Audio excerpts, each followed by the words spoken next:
in the last 2 weeks, we experienced internet disruption, which started like a joke on a Thursday. Meanwhile, some people have been experiencing it earlier. That was the Thursday of March 14th. That was when it actually became quite mainstream, if I could use that word. And many African countries were experiencing internet disruption. You can't access some websites, some applications, some mobile and website applications, and it happened that it's really disrupted a lot of things. And a report came and revealed how much Nigeria has lost in that space of time. So I think we should discuss what is not responsible for this disruption, because we've heard a lot of things. Many people have blamed Tinubu, blamed Desmond Elliott, have blamed Bosun. That's the Minister of Information and Digital Economy. Yeah. Many people have caused their banks, caused MTN, caused anybody that they know, caused as in. I've seen, even when I was not aware of the cause of the disruption, I knew it was a general thing. And well, what is not responsible for the disruption? Emmanuel, can you enlighten some people that are still in that? What is not responsible? Those people you mentioned, to the best of my knowledge, I don't think they are responsible for the disruption, right? Okay. I don't think it was an internal issue. Okay. It was not a technical glitch that we're just discussing just now, right? So, but for you to really get what I'm trying to say, I think I should point this out. MTN, Airtel, Glo, 9Mobile, they lose money anytime your network is not going. So they're not after your life. Like, they're not deliberately not giving you internet. So MTN, Airtel, Glo, and the rest of them, they have every incentive for your data to be moving as fast as possible. Because that is when you can renew it again. When your data when your 20 gig that you just loaded yesterday finishes fast, it pays them more than when internet you are trying to load Netflix and it's struggling. No, the Netflix should be playing smoothly, be playing HD plus, and you'll be happy. Then you're not going to complain that your data finishes fast. Those are the kind of good complaints, right? But for this, where you say, "Oh, my network is not going. What is wrong with MTN?" People should start selling corn or whatever. They are losing money during that period. So that is why it is difficult to blame MTN and the rest. It is also difficult to blame the government too in this kind of disruption, because the success of these telcos is also tied to their own success, right? So now what was responsible for the disruption? So the subsea cables, right? From what we've learned, so on the subsea cables, like the internet we know today, that all those things you hear, cloud and everything's under the water. In the ocean. Cloud under the water. When you hear cloud, we are uploading. No. It is flowing in the water. So they are lying to us. No. It's just computer lingo, right? Yes. But the idea is the subsea cables help connect the entire world.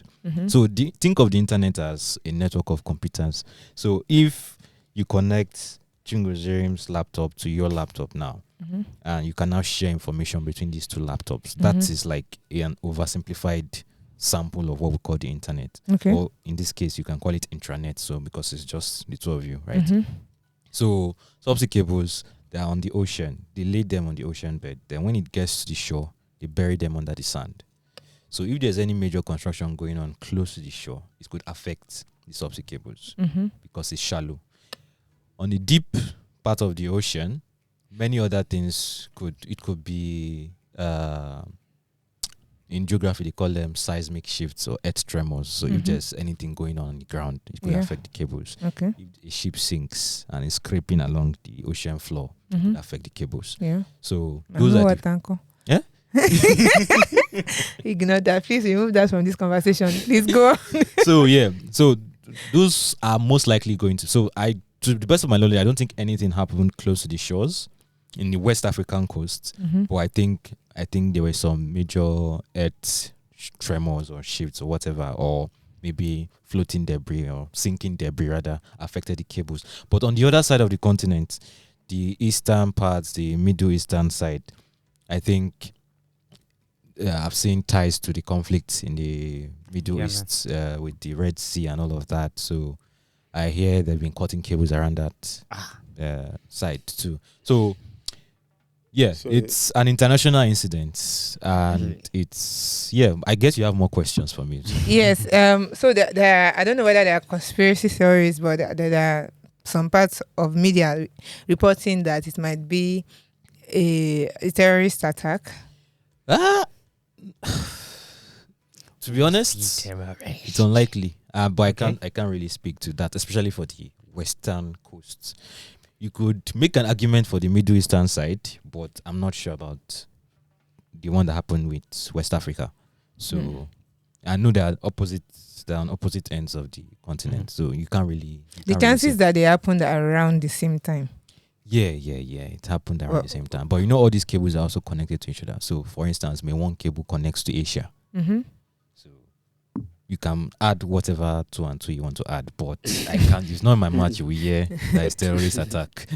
How difficult is it to actually? I don't know if I should say lay those cables or to fix them if something happens. Like it's quite difficult. So you have to actually trace where the cut happens. You can look at it on your system, but you have to go into the ocean and trace where the cut happened, and go and fix them with special equipment because you can't go that deep yourself. So you are using special equipment to fix it. It's on the ocean floor, so just forget about it. So even the laying of the cable itself, it's not that anybody is scuba diving. The cable. Oh, they don't? No, they use special ships. So usually used for those stories. There's scuba divers. I saw that picture on Thursday and I was like, Wait, who now lays the cable? Someone they use special ships to lay the cable. They don't actually go down there physically. Wow. You can scuba dive close to the shores, not in the deep parts. Yeah. I think they know they find you. Okay, so at some point, some networks started going, even in the midst of the disruption. Yeah. People that were using fiber had respite for whatever reasons, which I will ask you now. At some point, some of the mobile networks started coming back up. There were some platforms that were easily accessible, like the Facebook, WhatsApp, Netflix, Google. Yeah. So is there an explanation for all that? Yeah. So I think it's tied to the conversation I've been saying. Does Africa really have its own internet? So I guess the question is, does anyone really have their own internet? Because internet is connection of multiple computers. So if there's a fault on one end, it's going to affect the other end. So, but the unique case with Nigeria is we don't have as much redundancy contingency plans. So once one route is affected, how many alternative routes do we have to route the network? So it is not all the cables that were affected. First of all, I don't think Glo 1 cable was affected. So that's why I think Glo did not really have as much issues as the rest of them. And we're throwing this at MTN. So, so yeah, and I saw an ad where they were shading everybody else. Yeah, shade Glo. Yeah. Yeah, so there are redundancy contingency plans, right? So, and it's something the telcos have done really, really well. They don't just use their own cable. They have their own cables, but they also plug into other people's cables, because if anything happens to theirs, they can move to someone else. So fiber guys did not were not hit as much, because it was the telcos and the cable system that they used that were mainly affected. So then for Nigeria, you have to think of two things: the number of subsea cables we have, data centers we have, and content delivery networks. So content delivery networks is where do I start from? A lot of the content we consume on the internet, we are not the ones producing them. Sure. The Googles, the Facebook, the Netflix, they're not from Nigeria, right? They're not from Africa. They're from elsewhere. And the communication happens through those cables. But with content delivery networks, you can catch them. It's like you can store them locally in that location. So that is where data centers come in. Okay, because so I wanted to ask that, is that different from data center? Yes, so it's those content delivery networks you now store in the data center. Data center is like a giant building with lots of computers. So not like the ones we see in movies. Data centers locally. You store this content locally. So you don't need to. So if you want to access Google now, you don't need to pass through the cable to go to the US and back again. You could just go to the data center, and it comes back to you. And the data center is close to you here. So that's what content delivery network means. So I think May1 has data centers, Wyok has data centers. A lot of data centers. So that is what helps some of all these services that have local content close to you. They've already pushed the updates to those data centers. Okay, that was what I was going to ask. Yes, they've pushed the updates. So in computer terms, they call it caching. So once something has cached on your browser, I don't know if you've noticed something where the site has updated. It's no longer showing something else, but your browser is still showing something else because that's what is stored on your browser. So local content has cached in these data centers. So that's why there's a push to have more and more data centers because Nigeria does not have enough data centers. Africa does not have enough data centers. I don't think we have more than 100 data centers. The whole of Africa. The whole of Africa. And but consume content a lot. So, but compare that to the US that has over 5,000 data centers, just the US alone. Compare that to Singapore alone, a country that's just around the size of Nigeria. They have 99 data centers. But Africa has 100 or thereabouts, right? Subsea cables. We don't have enough subsea cables. No, when I was writing these things, I was always arguing that, we have enough. We should just we just plug into the terrestrial fiber. Yes. But I realized that we just have 20 subsea cables. In North America, you're talking over 100 connecting different parts. In Asia, you're talking over 100 connecting many parts of the world, right? In Europe, you have at least 50, if I'm not mistaken. So in Africa does not even have enough subsea cables. So once a bunch of them are affected, you don't have enough to route to. Yeah. And when you not even route, there's not so much pressure on that one you routed to. That your network is now slow. You saw the internet did not stop. It was just super slow. They routed to somewhere else and there was a lot of congestion. So that's what I think is happening there. So what I would say is, okay, we need more local content delivery network. We need more local data centers. We need more subsea cables. We need more terrestrial fiber so that at least you can reroute when something is happening or when something is not happening. While this might open the eyes of fiber internet providers, internet service providers, rather mobile internet providers, I think whatever changes they want to implement, it might not happen in a long time. Like when the first subsea cable was landed in Nigeria was 2001 or 2000. When the next one was going to come, like the one that actually made the news. It's like more than 1 decade or 2 decades later.